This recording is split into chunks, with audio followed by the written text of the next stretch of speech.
Yeah. I just call this meeting the Tabernacle Township Committee to order. Please join me in saluting the flag. I pledge allegiance to the flag of the United States of America and to the republic for which it stands, one nation, under God, indivisible, with liberty and justice for all.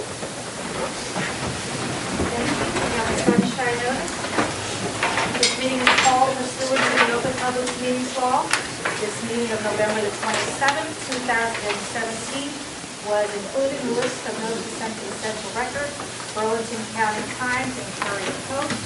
Post on the bulletin board in Town Hall, and has remained continuously posted as required emphasis on the statute.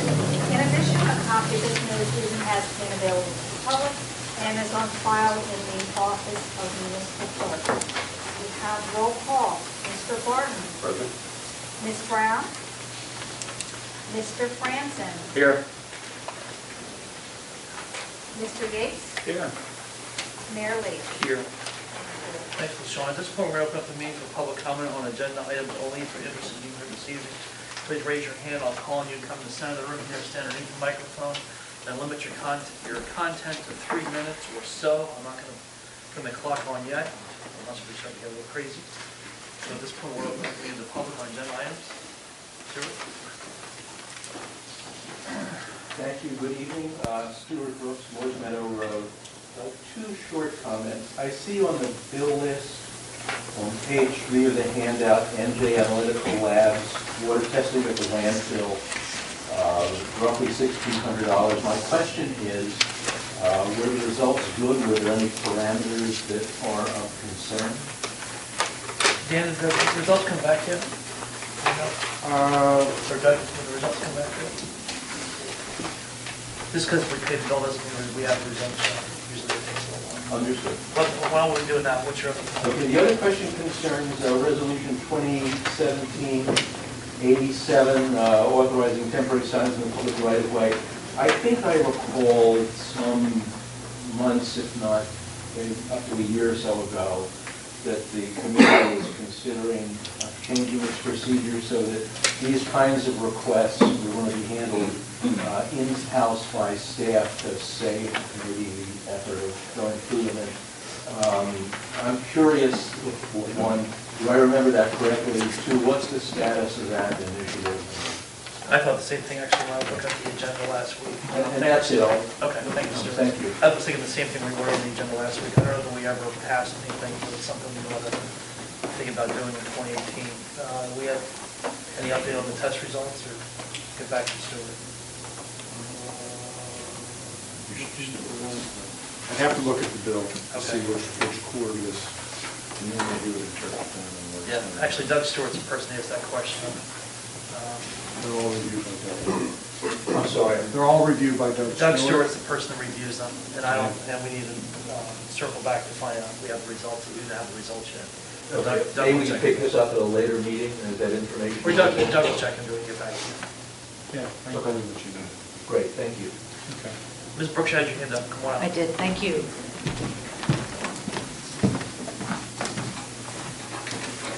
Diane Brooks, Morris Middle. Good evening, everybody. I just have a couple of questions for Mr. Lang. These are based on, this is on, what's on the agenda is the litigation matters related to Cranbrook, the Township of Tabernacle under the under number 10 executive session resolution. I recognize that that's the agenda item referring to. I don't know that we're in a position to discuss this.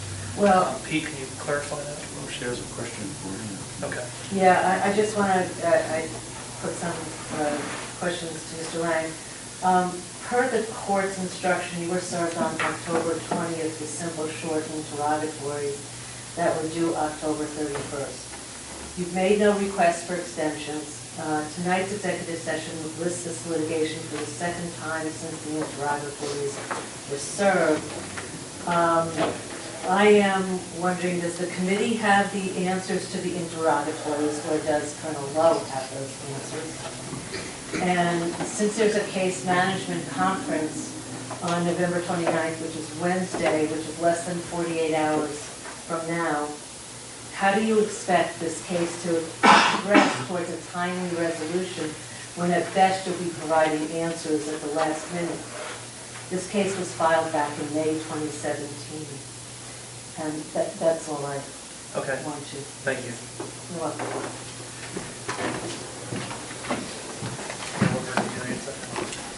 So you just indicate that to the extent that it's litigation, of course, I'll respond with one litigation, and we've kept the committee aware of what's going on, and I'll leave it at that, until the matter is resolved, but they will be resolved. Any other comments from the public this time on agenda items? Seeing none, we'll close the public. At this point, I'm going to introduce Robin Sutton, who's going to be giving us our Board of Health review. And at this point, a lot of directions here. So, if I close the meeting out and then opening you more, Yeah, why don't we do that? Why don't you get a motion to recess to go into the Board of Health meeting? Okay. Hi, Robin. Hi, how are you? I'm sure doing fine, as long as I can manage this meeting right. At this point, I'm going to ask the committee for motion for recess, temporary recess for the Board of Health report. Do we do that, or do we go for public comment on this first? I'm doing whatever LaShawn tells me to do. Just give me a motion, okay? I appreciate that. What she wants you to do is take the technicality of recessing the public meeting in order to convene the Board of Health meeting, which is required under the statute. By making the motion, you're obviously observing the formality of the statute, and then you would resume your regular meeting of the Township Committee. Because it is a separate meeting, it's technically a public Board of Health meeting, right? That's correct. Yeah. Okay, so at this point, do we have a motion? I'll make the motion. Second. All in favor? Aye. Okay, Robin, you're up. For those of you who don't know me, I'm Robin Sutton, the Environmental Health Coordinator at the Burlington County Health Department. I'm here for Holly Cucatella, our Health Officer for Burlington County. She couldn't make it tonight. As you know, we perform inspections on behalf of Tabernacle Township as well as investigations. Under the environmental umbrella or public health umbrella, it's huge: air, water, hazardous materials, noise. We perform all those inspections. I have numbers. I'm not going to spit them out tonight. You can look through. I gave them to LaShawn. If you have any specific questions that you would like to ask me, I can certainly look to see what the numbers are. And they're also posted on our website. Any inspection we do is now posted on our website. You can view the inspection, see what's wrong, what the violations were, and whether or not they came back into compliance.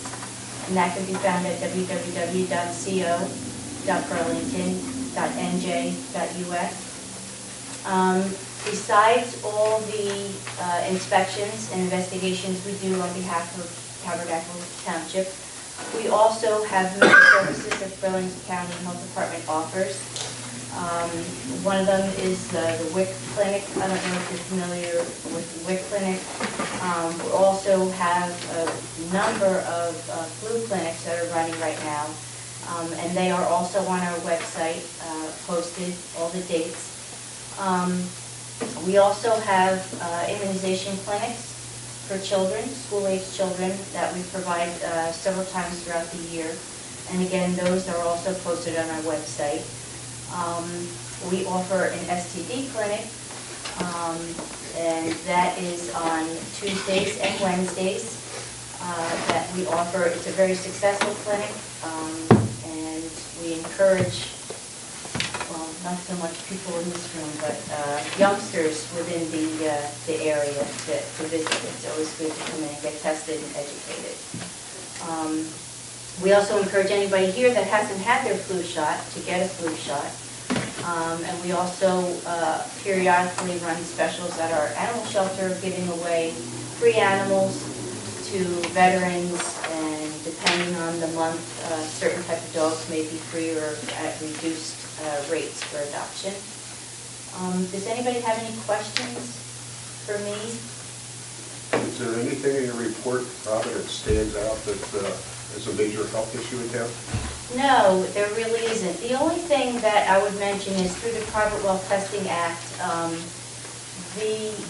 every time there's a home sale, they have to perform certain parameters to be tested. The water has to be tested.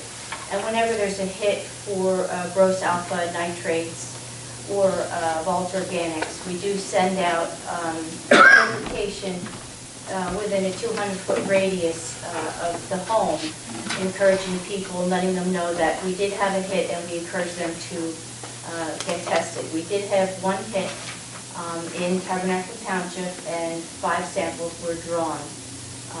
I don't have exactly where that is. I can get that information for you.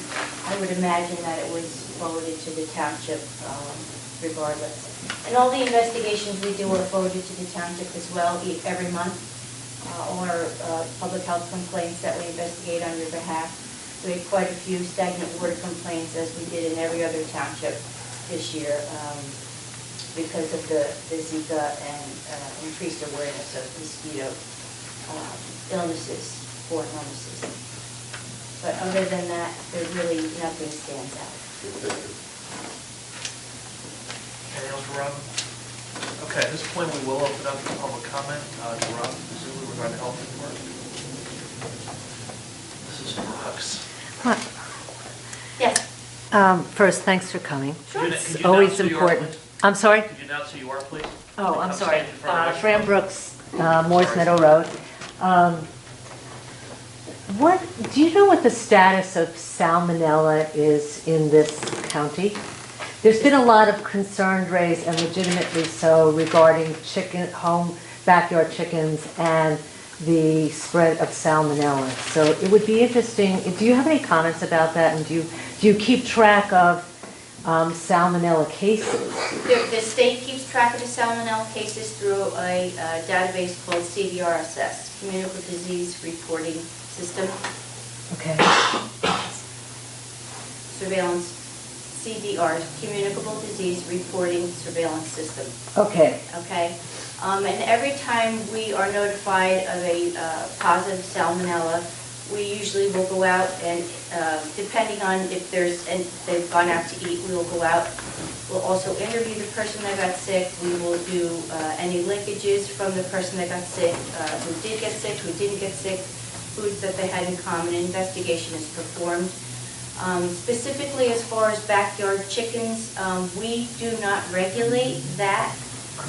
The only thing that is, as long as it's a case-by-case basis, people can actually go and purchase the chickens. But if the person that has the chickens in their backyard cannot put them in a facility in their home or on their property and sell them to the public if it's displayed. It has to be on a case-by-case basis. Yeah, and we regulate, Tabernacle does regulate backyard chickens. There was a question I had, it just went right out of my head. Do you have, whether it's county or comes from the state, do you have some type of handout that Tabernacle might distribute to its residents about salmonella and the increase in salmonella? I'm a big supporter of backyard chickens, but I'm also feel that people's feelings about or beliefs about the increase in salmonella is of concern, and it's a legitimate issue. And we don't have anything specifically for backyard chickens as far as information that we could give out, a flyer or anything like that. I can certainly do some research to see if I can find something along those lines. Okay, that'd be great.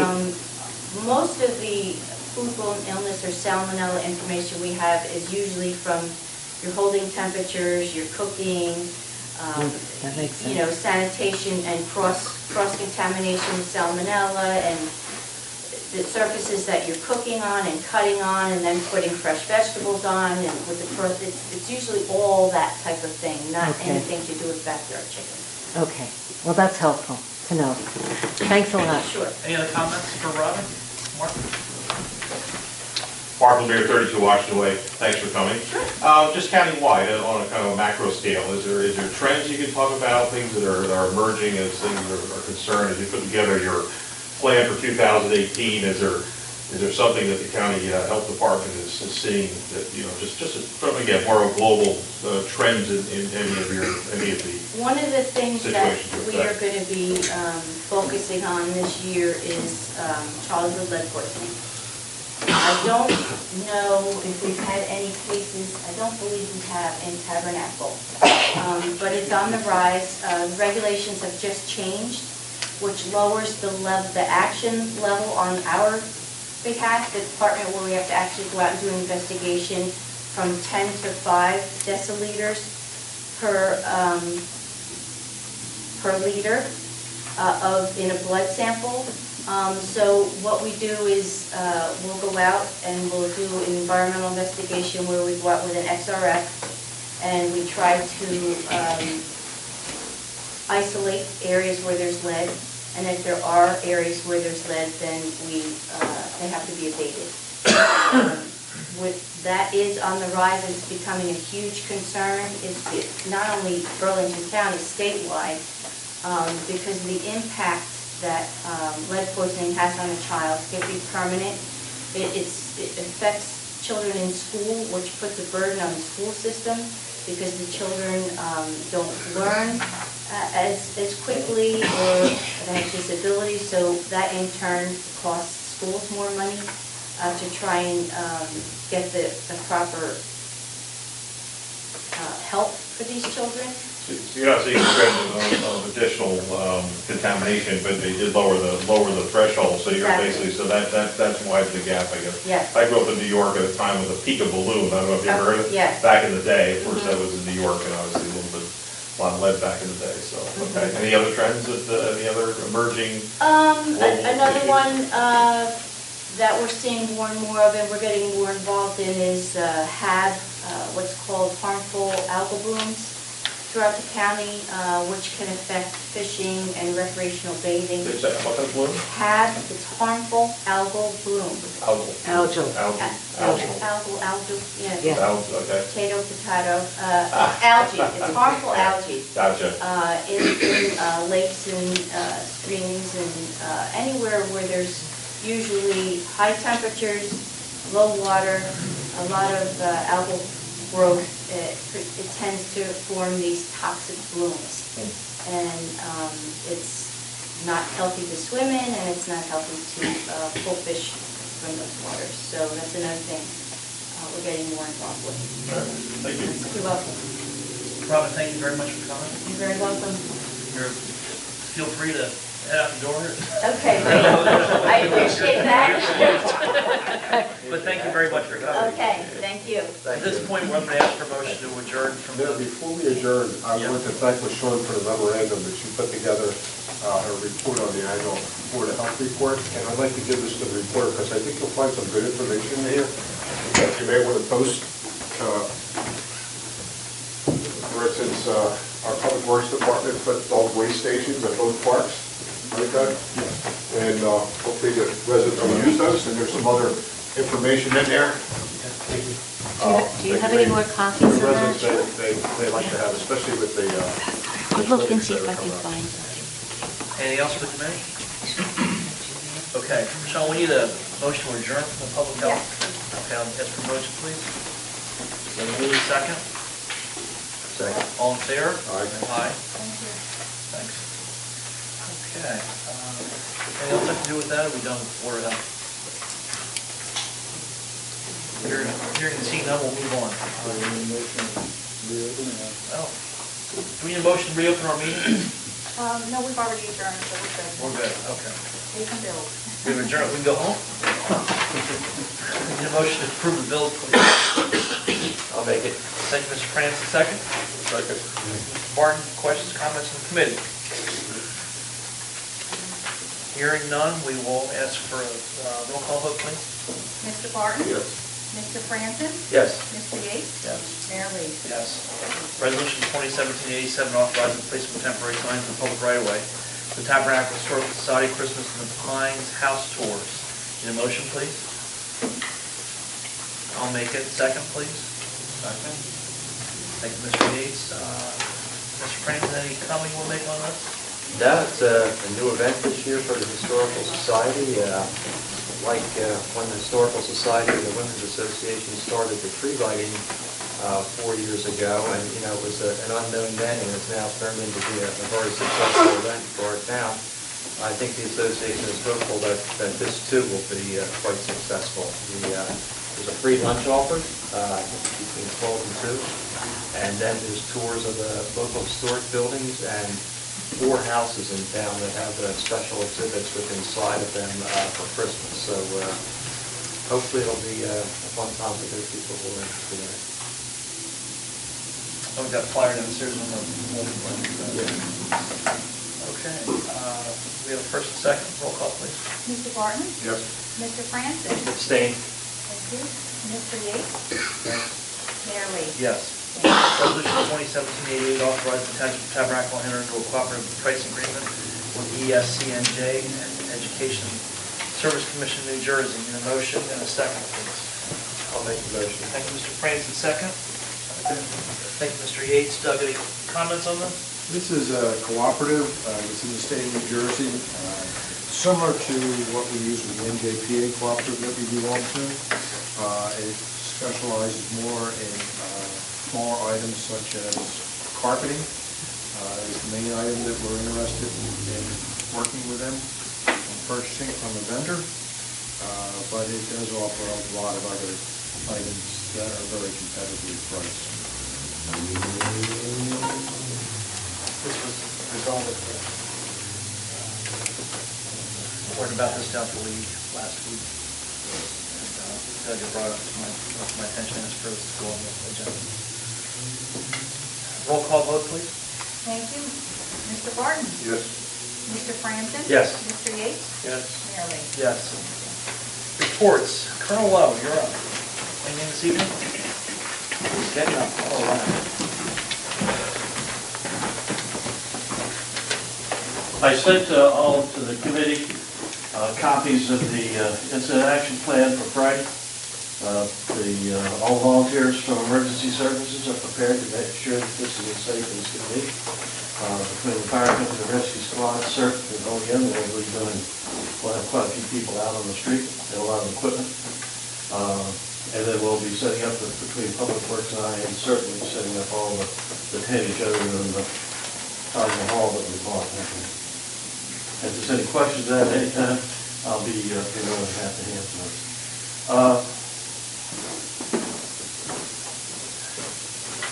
Just point of clarification, we didn't buy the tank, it's a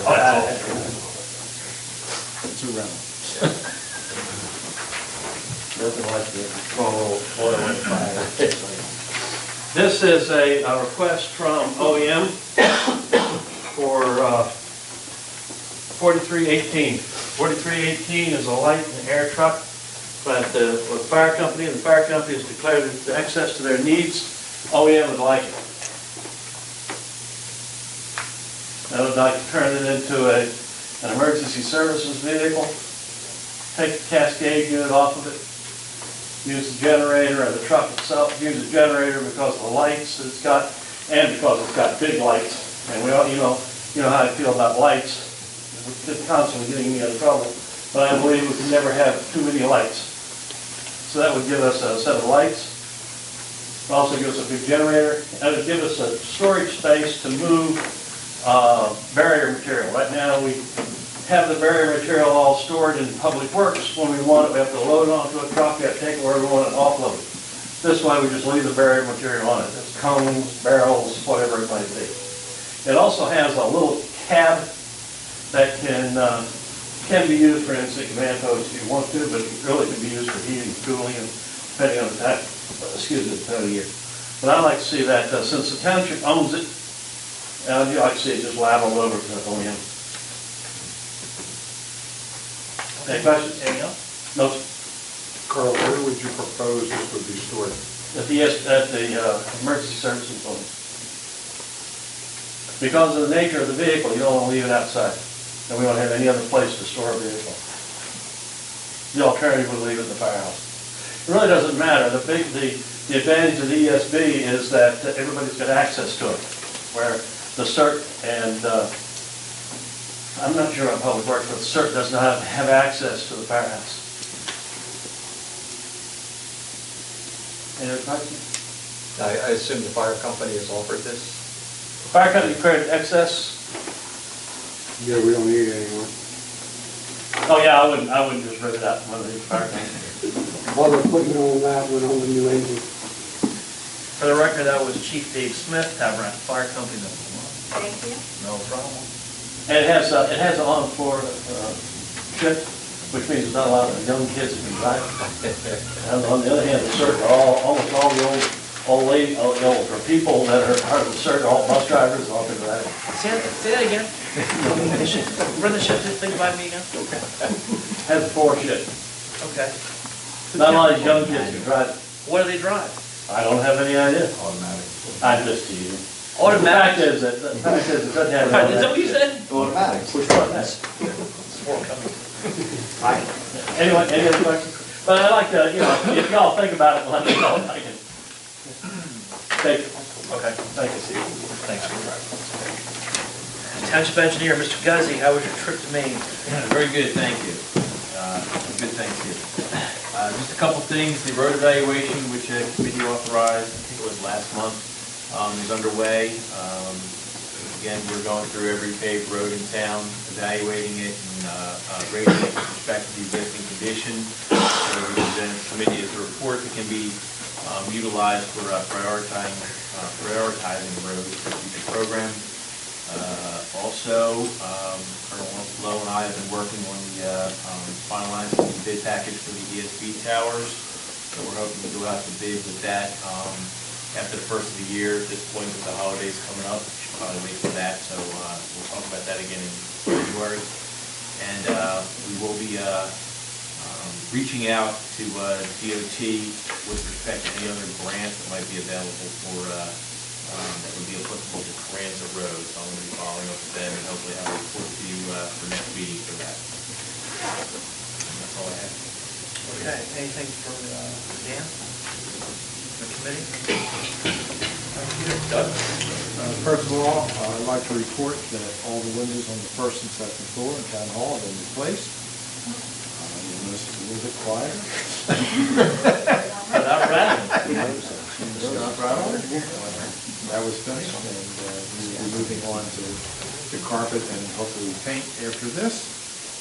Try to get that completed. Can I ask you a question? Yes. Did you notice any difference in the temperature of the room? Like downstairs, you did. Sean said that. Yeah, that's who you want to ask. Good, that'll help with our heating on. Sorry, I can tell you the road noise is greatly diminished from the office space. Good. I didn't think it would be that much, but it was. That's great. The Department of Agriculture has completed the gypsy moss survey for Tabernacle Township. They've notified us that we have 81 acres. It is at the northern end of the township where it meets Southampton along the 206 corridor between Old Indian Mills Road and Carranza Road, running down from the township line to just south of Moore Road, where that goes all the way across between those two. There also is a small area east of Carranza Road. That's a very northern section.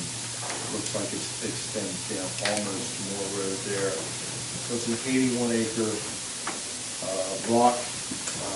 They've asked us to agree or not agree to be in the suppression program.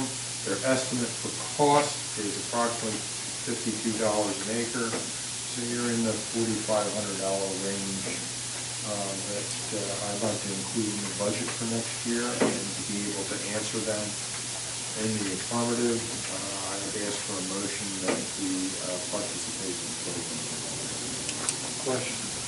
Yes. Of the some acres that you're speaking of, is the majority of it residential or is a large parcel privately owned? It's a mix between commercial and residential, and a little open space on the east side of, for the minimum amount of houses. There's a block of woods in there that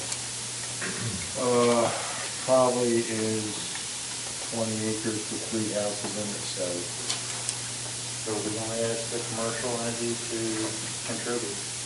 we have not in the past. Will we be reimbursed with Will that? we, if everything goes according, we will be reimbursed at 50% from the federal, from the U.S. 50%. for our service.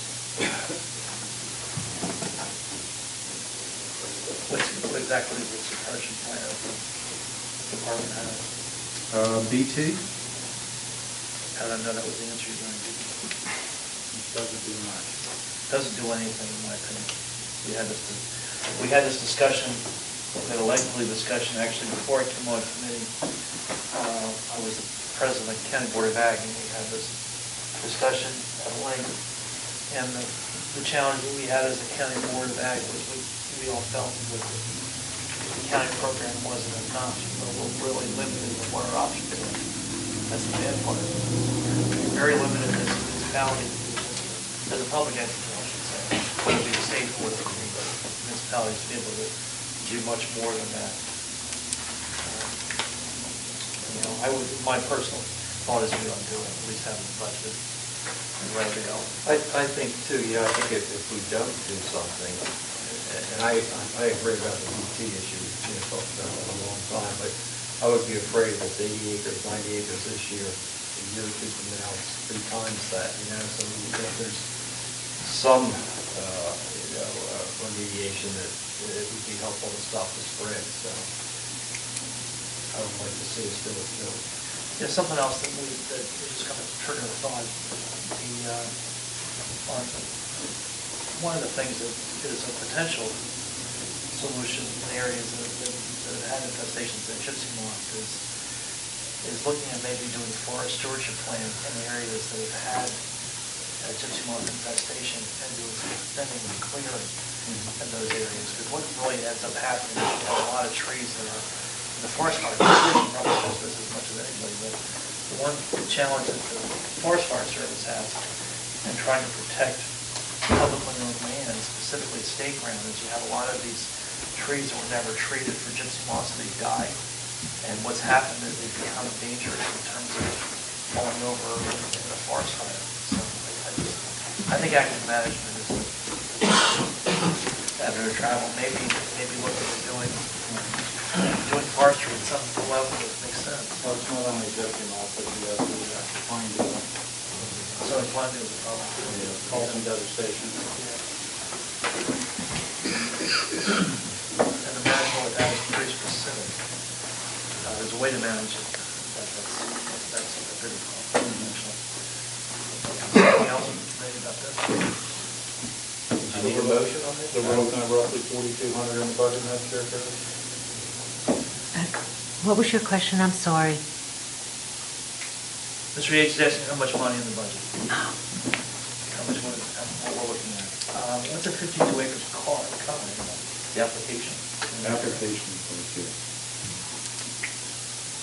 The material and the application.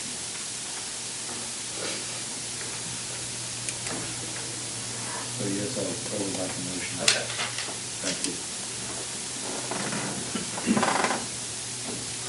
Ricky make the motion? Yeah. Second. Any questions, comments? All in favor? Aye. Thank you. Anything else? That's all I have tonight. Mr. Lang, I'll save my time for executive session. Thank you, Mayor. Township Committee, Mr. Barton.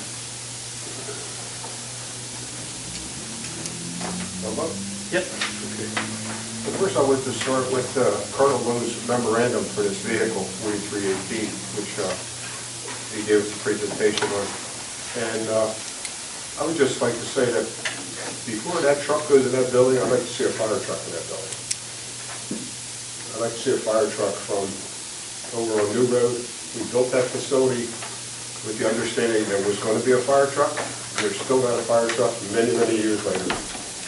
And after a fire truck's in that building, I'd be happy to discuss about putting another vehicle in that building. I understand his need, I understand its surplus, but I think there's something more that needs to be done, and that is have a fire truck on this side of town. Mayor, several meetings ago, we passed an ordinance for a public safety director, and I would recommend that the committee as a whole, the majority of us, instruct our administrator, to draft the job spec, duties, and responsibilities so that we can put this out to bid and get a draft to us so we can kick it around and see what that looks like and have our input into it. And then hopefully, after the next meeting, be able to put a request for proposal in the paper and advertise for a public safety director. we'll discuss that. You know, I'd like to see that move forward and have something in our hands before the next meeting, a draft of what other towns have as far as public safety director, what their duties, what their responsibilities, and kind of customize it for our town. Doug gave me Doug sent me probably a month and a half ago now, had sent me some specifics in the kind of in the form of a memo, I believe. Did you send out the entire committee or just me? I believe I said just you. Okay. Did you do that? Yes. We'll get that rolling. Do you want me to see what other towns have and go back to you? Joe? Yeah, I think it'd be good to look at some towns that have public safety directors. I think if you contact the county, they'd probably tell you which towns have them. And see what their duties, responsibilities, job spec, and put something together that says, you know, this is the job spec, this is the duty, this is the responsibility to get this thing started. We have a pretty good concept, and we really talked about extensively about what we want to accomplish from it. I think you kind of hit it on the head. It needs to cater to what our needs are here in town. Right? Just customize it to what we need. I'm thinking about this truck as a public safety director or coordinator. Yeah. My opinion. You know, of course, other towns have police departments. We don't have a police department, so most of the towns you look at, you're going to see a public safety director overseeing the police department, fire department, the EMS, the OEM, et cetera. That would not be the case here. So that's one open item I had there. The other open item I have is that Before you do that, Yeah. we have a consensus of the committee to direct Doug to move in that direction. Yeah, I think we should see what's been done already and review it. Okay. I'll see what's out there, and Okay. if that's what the committee wishes, I'll move forward Okay. and send that to the committee. Sounds good. All right. Go ahead, Joe. Yeah, the other old business I have is that we don't have a contract for emergency services. And I would suggest that we also have the administrator put together a request for proposal for emergency services and put it out there. Two items that we need to get completed, I think. What maybe what Joe was saying here, looking at, we're paying attention to what we're talking about, don't get me wrong. But he's got the RFPs that we have for all the professionals. I think to formalize the agreement we're going to have, or to potentially have with the Tabernacle Rescue Squad, I think it's probably to have an RFP, to have at least, to say we did an RFP, we like Pete and everything, but we still make Pete submit an RFP because of appointing, the same thing with Dan Garza and everybody else. In a contract situation, it probably makes sense to do that. Yeah, and I know we did an RFP for snow plowing, and I believe we only had one bid back then, is that right? We had only one person who was willing to quote on it yet. I have contacted three, but two of them are not willing to quote on it, and we're in the process resolving insurance issues with the ones that did quote. Should we go back out to bid again and see if we can attract others, or? It seems to be a price that's a little where the market is this year. What I've learned from Brian Monahan is the increased cost of insurance has made everybody's rate go up. So wait a minute, the one vendor you had, We're resolving the issue with that. Okay, that's, And you're working. Yeah, we're working on that. Okay. Are we going to be in a position to be able to award them the contract? If they can resolve the insurance issue, yes, we will. Do you anticipate on that happening at our next meeting? I hope that happens before then. So is there insurance rate predicated on how many miles they plow? It's predicated on whether it's private property or public road. Okay. That's the big change from what it has been in previous years. So it's not tied to the volume that they do? So for a small scope of work, they may be expending large dollars for insurance, right? It may not make it practical, I don't know.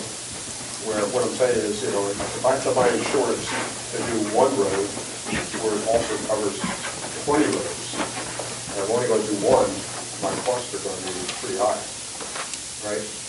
If that's the comparison of what it is, I'm not sure whether it doesn't have of volume and the number of trucks you have bearing on it also. Per truck, so how much volume you do with that one truck may not be, it's the number of trucks you have out. Okay. Is that very big, depending on your drivers? Doesn't matter. It's based on per truck. I mean, most companies, the contract states 1 inch before they come out. The pipe. Other than that, it's the salt. We've addressed a lot of the performance issues in the proposed contract, and there's insurance issues as to exactly what the cost is and how it would be weighted is being explored. And the contractor, as I indicated, wanted to try to satisfy that and go forward. So that's the last I heard. Okay. Last time I talked to him was just before the holiday, and that he was working with his insurance agency to get it resolved. Okay. Thanks, man. The last thing I have there, and this is the third year that I was invited by Congressman Northcross to be on a committee to make recommendations to him for what students he would give appointments to one of the 4 academies, meaning the U.S. Naval Academy, the U.S. Air Force Academy, the U.S. Military Academy, or the U.S. First Marine Academy.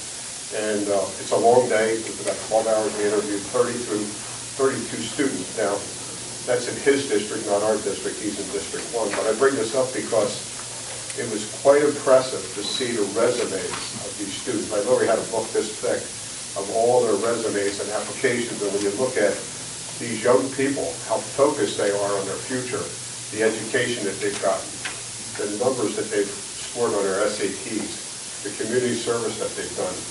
Most of the males are Eagle Scouts. The extracurricular that they do at school, the sports that they participate, and it's just amazing. You wonder how they have time to do anything else. And almost all of them were great students, but when you see that, and you see the future, and a lot of them were girls too, and a lot of these girls were very focused on what they want to be. They want to be pilots. They want to, they want to work on nuclear subs. They have a whole, and I just found it very enlightening that people that young are that focused and know what they want to do in the future. And one of the questions we asked them, if you were to get a full ride to an Ivy League school, would you turn down the military appointment? And every one of them said no. This is what I want to do. I just not, and with that comes a 5-year commitment. A couple of them want to be doctors. Doctors come with a 20-year commitment. And these young people are committed, most of them for life, not just for 5 years. So I share that because we've got some really talent in this country. And I'm sure our district here has the same when Congressman MacArthur makes his recommendations with the letters that go to the academies. Of course, the letter doesn't get them in. The letter just is a recommendation that they need to be considered. A couple of these kids already had letters of acceptance because their SATs were so high and their athletic ability was so high. So I just wanted to share that. There was actually one boy, he was Hispanic. He had no driver's license. His family has no driver's license. I suspect that they're probably not here legally. And he's been a naval cadet for 4 years. He came in a uniform. And it was amazing what this young man accomplished for the obstacles that he's had to overcome. He's one of the few that we didn't give a letter to because his SATs weren't nowhere near that he would be considered.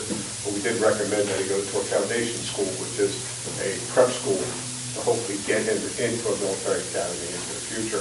And for those of you who have students that are interested in the military academy, if you don't get accepted, the ROTC also has scholarships. So mostly all these kids will wind up with scholarships through the ROTC program to go to school anyway. So it just makes you feel proud that we've got young people that have the spirit and the commitment to this country. Anything else? That's all. Thanks, sir. Okay. Thanks, John. You got your homework? Yep. Mr. Franzen. Good to hear that, Joe. It's nice to hear. Yeah, so we do get to do some good things once in a while, right? We already talked about the House floor zone just about everybody in the room is involved with the tree lighting, so I don't think I'm going to make that pitch again. And beyond those two items, I'll pass it on to Steve. Okay, I'd like to apologize for not being able to attend the last meeting. I was out of town on business. Give a note from Boston Decision. Yes, I did. I'll give it to you right afterwards. Yeah, I bet you will. And I'm looking forward to Friday, rain or shine, I understand. And we've made provisions, place to take it with the tank. Taj Mahal is what I heard. Wow, what some people call it. Like I Nice, said, good sized temple. again, I'm looking forward to it. So I understand that it's getting bigger and bigger every year, so it's exciting. I'm really looking forward to it. Other than that, I have nothing to add. Okay, I've got a couple of things. Joe and I, Doug Kramer just met with the liaison committee for Tabernacle Board of Ed, and they are going to go back to their board and see if they would be interested in discussing ideas that we have talked about here publicly in terms of buildings and grounds for the township. They have some needs also, which we learned about tonight. They've had some issues with their bus garage, which I didn't know. But hopefully we'll hear back from them. We'll have an opportunity to be able to meet with the board directly and have some dialogue and continue the discussions. Because I think at the end of the day, it's important as the Board of Ed and the Township Committee works together.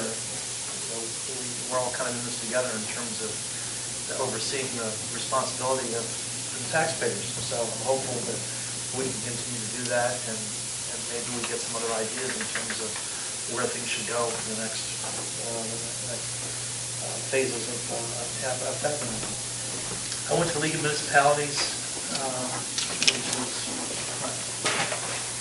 last week or the week before, and attended an event with South Jersey Gas, also attended an event with Senator Sweeney, Senator Kane, two other senators, and it was hosted by Michael Aaron from NJN. They were talking about the different ideas and how the legislature is going to work together, and they were arguing about medical marijuana and whether it was good or not. And what it told me was that we have a lot of excitement coming forward from Trenton, and I'm glad that we have different dialogue here than we do in Trenton. In any event, going back to one other item we discussed in our last meeting regarding fire lanes, I want to thank the committee for the help in getting that done. Also, the residents that perhaps sent letters to the Planning Commission. I have not heard specifically where that stands, but I do know that we definitely got their attention in terms of the fire lane exemption that was in the rules that were being proposed. Friday night is indeed the tree lighting, and I have to say, unfortunately, I'm not going to be able to attend.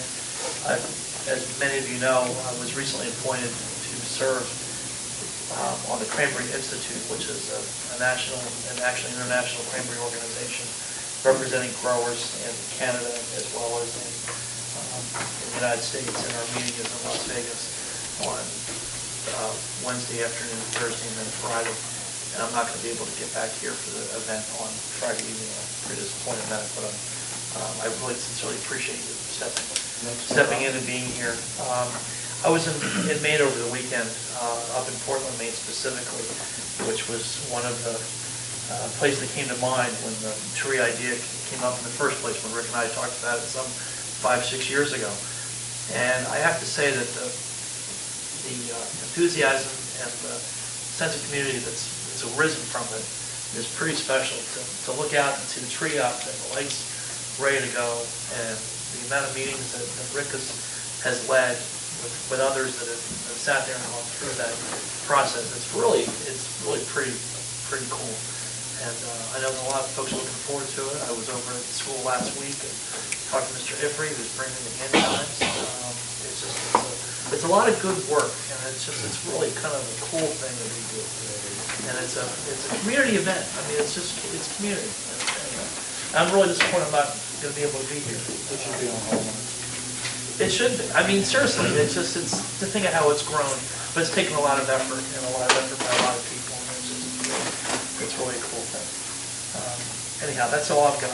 Mayor, while you're in Vegas with all the cranberry growers and the lobbyists were there, I would suggest maybe a have the cranberry growers lobby Santa to put cranberries in the stock into the future instead of coal.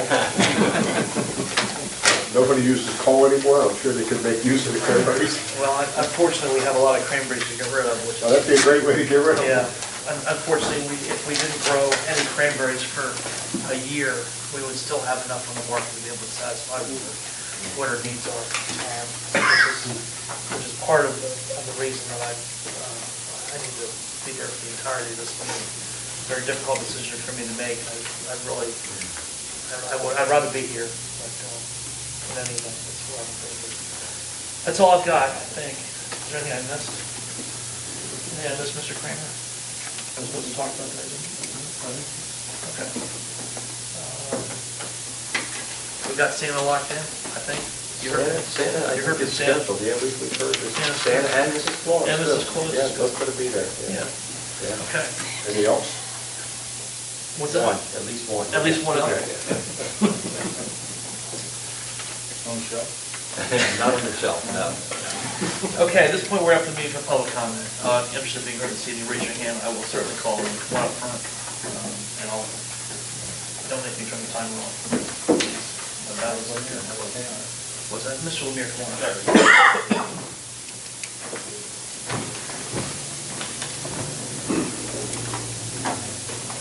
I'm Mark Lemire, 32 Washington Way. Hope everybody had a great Thanksgiving. Yeah, if you haven't heard yet, we're having tree lighting this Friday. Everybody, it's about half the people are going to be there. Actually, it should be good. Right now, just a couple of interesting points. I think we have one chorus required from school. That's 50 kids, so that alone needs 100 parents. So we're really expecting a good crowd. Weather looks good. We saw the tent outside, so we'll see how we're going to try to refine this year by year. So hopefully we're good at that. We're going to look forward to that. We also have a couple of things as the chairman of the Recreation Committee. We actually have our senior dinner is also the 10th, Sunday the 10th at 1 p.m. Thanks, Mark. Make sure everybody's aware of that, and I'm sure many of you could probably find a seat if you're so inclined. But I attended it last year. I got there at 5 a.m. to try to help these guys peel some potatoes. They had everything done by 5 a.m. It's just crazy bunch of everything. So is there an age requirement for that? 55, I think it was 55, or you have to... You can show up as the Can mayor. you go in my place? They won't let me in. You can go as the mayor. They won't let me in, I'm sorry. Thanks for bringing that up. Anyway, so that's it. So we got a lot going on. And of course, then, like I said, Rick mentioned, we're the Historical Society is looking to start yet another tradition. So we're going to have a very, very busy December going forward if everybody works out this plan. So anyway, thanks for all the support. Good luck on your trip. Thank you, Mark. Any other comments to the public, Mr. Jones, tomorrow? Jim Jones, 16 Wilmington Way. First of all, Mr. Barton, you took some of my thunder because I was going to ask about that job spec. It's just painful reading it through, but really need to get something happening, I guess. Yeah. Still have one of the same open questions from the last meeting ago. Have we begun to look at the potential requirements for the township to bill for emergency services? You didn't have an answer on that one last time, and I suspect I'm probably not going to get one tonight because it's not an easy question to answer, but nevertheless, I want to ask that question again. I want to thank Mr. Boyd and Lisa. I was kind of curious about the chicken permits. That was a lot of capital and a lot of heartburn. We have 8 permits? Yeah. Okay. My suggestion is, or belief is, there's probably still people out there that either don't know about the ordinance or don't care. But in the next general mailing to the township people, I think probably ought to include something about that, bolded, and just, hey, if you're not doing it, you better get in line, because there is no grandfather. For Mr. Lang, when I asked that question, and that comes back to what you were talking about the salmonella, because that's been my common pet peeve, because I know there's one child that died out in the Midwest, and that was one child who and it was directly related to chickens in a residential area. No chickens are godfathers. I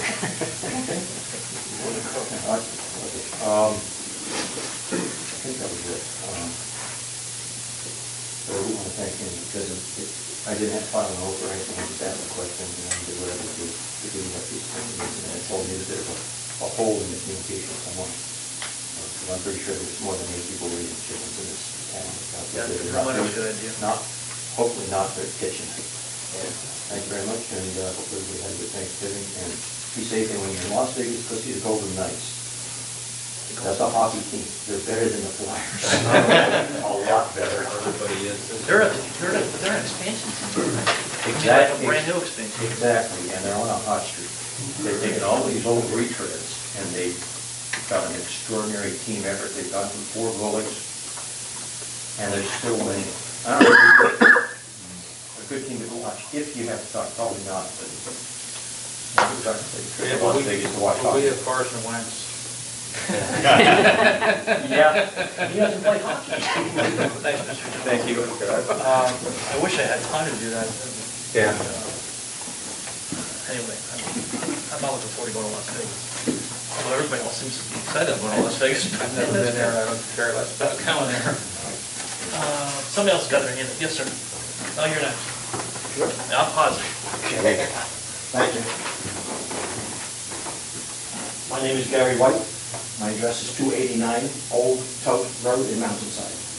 I'm here to ask your consideration to adopt a proclamation or a resolution for a rare disease I advocate for. And the disease is called fibrodysplasia ossificans progressiva, or in short, FOP. So what happens with FOP, my friend's daughter was diagnosed when she was 9 years old as a little girl. And a muscle in her neck had actually turned apart. And then it grew all the way down to her hip. And it deforms the skeletal frame. It hampers the mobility. Essentially, the child grows a second skeleton in their body.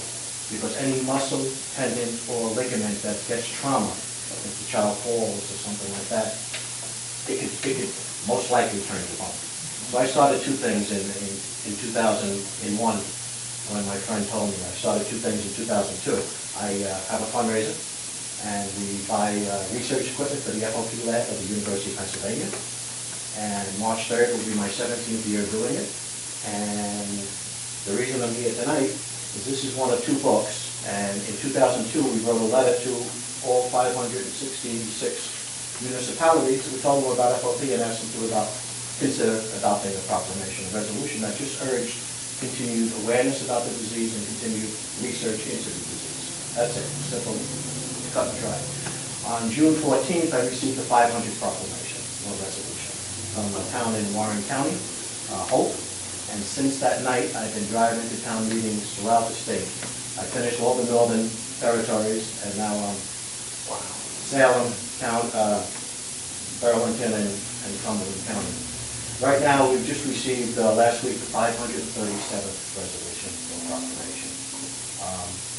Senator Sweeney, I heard you mention him before. He invited me down to Trenton in January because there's a young man I want to introduce him to in his district that has FOP. And Senator Tom Kane I live in his district, so Tom comes to my fundraiser every year, just about. Doesn't stay, but says a few words and leaves. So that's really why I'm here, to see if you'll support it. As I wind down the last 30, that these 2 books are going to be given to, at their request, the New Jersey Historical Society. They actually came to my fundraiser in 2015, and they said they've never seen an awareness initiative like this. And they said, when it's done, and I said, I'm only going to give it to you when I get all 566. So, and that will really be 570 if I succeed, because there were 4 towns that changed names, and I got the old and I got the new. So that's it. We have a sample already. Yes, sir. That you've sent us, which I think the committee's already seen, actually, and it's not. Can we get that for the committee? And unless we have any thoughts on the committee? No, I don't want to be 566, so I would hope perhaps if we're going to do this, we could do it at the next meeting, and, not be the last one, so. Maybe we could put it on the agenda. We're far from being last, so. I don't even like. I didn't even get to Salem County yet. Still New Jersey down there. I heard it. One mayor wished me luck last week. So good luck down there. I don't know what that meant, but anyway. I do. Mr. White has been sending us emails about this for quite some time. Yes, sir. And the year I was the mayor, I did reply to him, and at that time, my reply was that I would be in favor of doing it, but I don't mind naming FOP in a resolution, but we should include all diseases. And if you want to single out FOP, and that was kind of my communication to you back then, is that, there's hundreds and hundreds of diseases that affect us, and I commend you for your tenacity. I know where Mountainside is, and it's a long ways from here. And, for you to drive down to Tabernacle, New Jersey, obviously is very, very important for you and your own mission. And I wouldn't want to stand in the way of you fulfilling your mission, but I would like to recognize other diseases in that resolution, not just FOP. If you want to call it FOP and all diseases. FOP is a skeletal disease. It's, arthritis, rheumatoid arthritis, it all comes together. Gary, would you be in acceptance of our ordinance or our resolution, being modified a little, but to also talk about it? Oh, absolutely. Okay. Yeah. All right. Yeah. If we accomplish that with some word session, then we'll have it ready for next week. I left my house at 5:30 this morning and had to drive to Connecticut because the governor of Connecticut, who has been working on this for a year, he signed a bill that designates November 26th as FOP Awareness Day in the state of Vermont. So we went up there this morning. I heard considerably. Yeah. Are you going home tonight? Are you going home tonight? Okay. My wife's not talking to me, so. Unless the committee's got anything else, we will put one together and have it for next meeting. Okay. And then you. Hey, can I just show you one thing? Sure. We'll mail it to you before. Yes, comment, yes. I had the great honor of receiving the Jefferson Award this year for the work I've been doing with FOP. And it was given out at the New York Museum. And sitting right next to me, I didn't even know it, because I listened to him, it was Bon Jovi. I didn't even know it. He was 2 seats away with his wife. His wife got the award too. But it was very nice when the MC read the dialogue, the bio of what I've done, and he said at that point I had just received 500 resolutions and proclamations, and Governor Christie was standing next to me, and next thing I know, it caught me by surprise. He puts his hand around my shoulder, and he puts his head down into my ear, and he says, "How the hell did you do that?" Because I can't get the state legislature to review everything he said, and you got 500 mayors to give you a proclamation. So I was a little younger. But thank you. I appreciate it. Thank you very much. Okay. Can I go home? Absolutely. Good luck, sir. Thank you. Safe travels home. Thank you.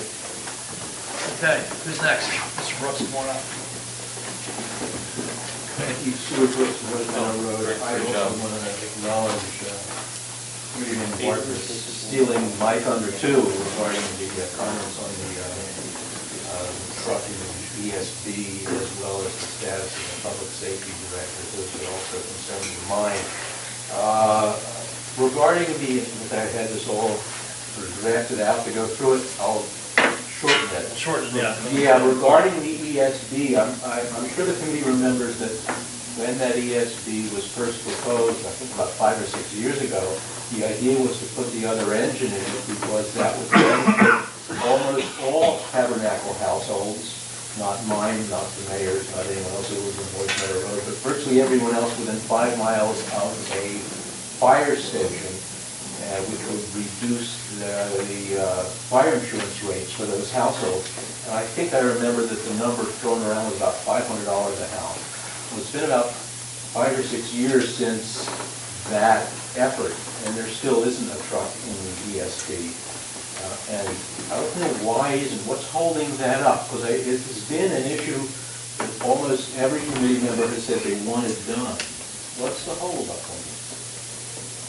And I know it's the committee's style to take comments, not to answer. Sometimes you do answer. This is one of those answers that we've been waiting a long time for.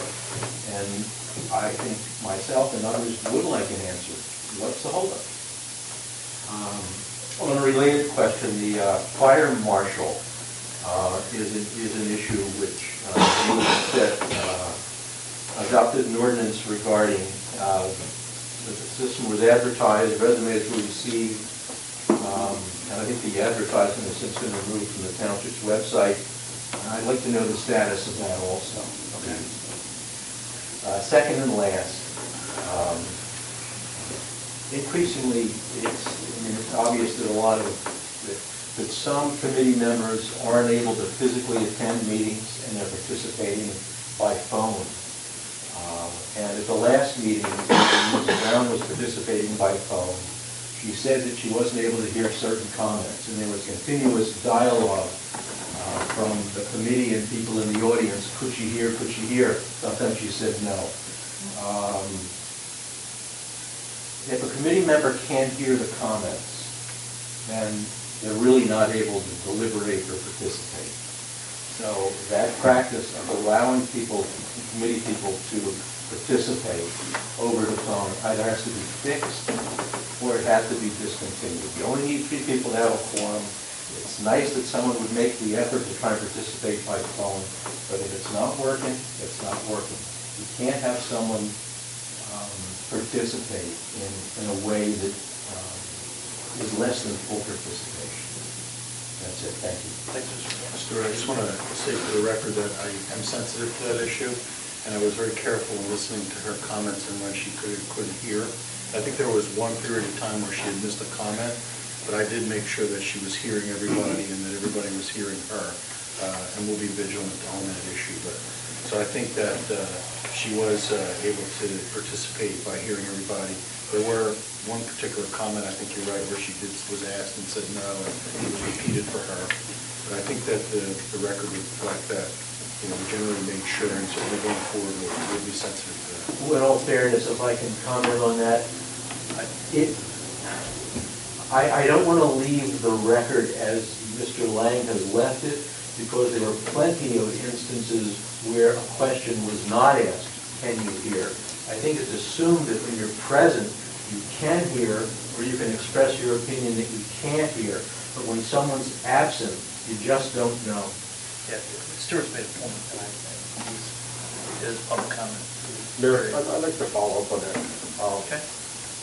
Mr. Brooks, I participated one time on a phone conversation. I was out of town on business, and I pride myself being here as trying to get here 100%. But there was one time I was out of town on business, and I agree with you. It was very, very difficult, and I didn't get a feel for 100% of the meeting. And I said to myself, I would not do that again. I would not do that in the future. I would be in favor in the future of maybe just listening in, but not being part of the quorum and not voting, so that just for the record, I can hear what's going on. But I agree with you. It's very, very difficult, and we don't have the technology here, or do I have on my phone, or even in a hotel room where I was having to drive back. So I would be in favor that, if the committee person couldn't be here, that they could listen in, but not be part of the quorum. So that there isn't a problem of whether you heard 100% of what was said or not.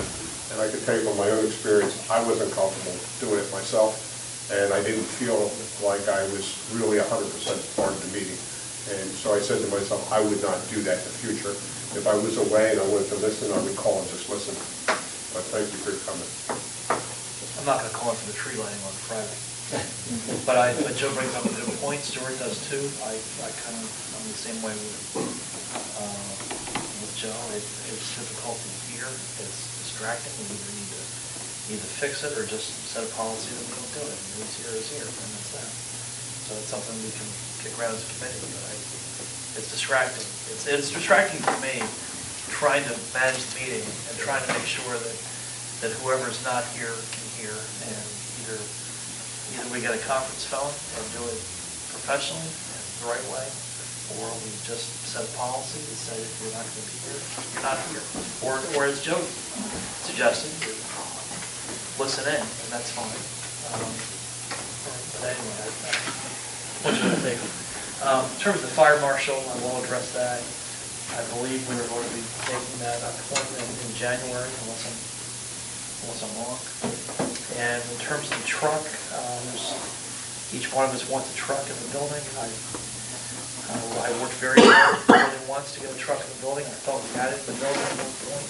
Didn't quite work out that way, but at the very least, we're in the process of putting pieces in place that we'll get a truck in that building.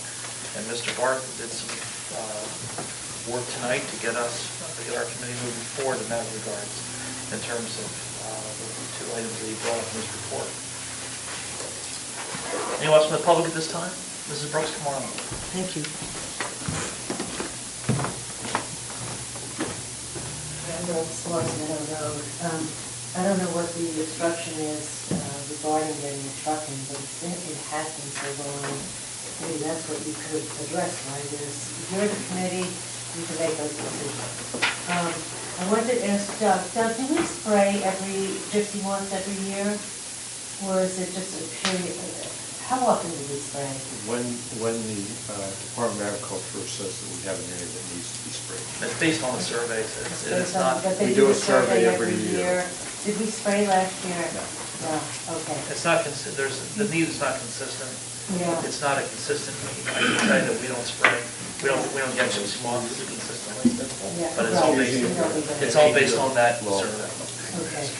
Yeah, and the idea of actually getting some kind of forest management program going, it's not necessarily a bad program to clean the forest and keep the township safer. Okay.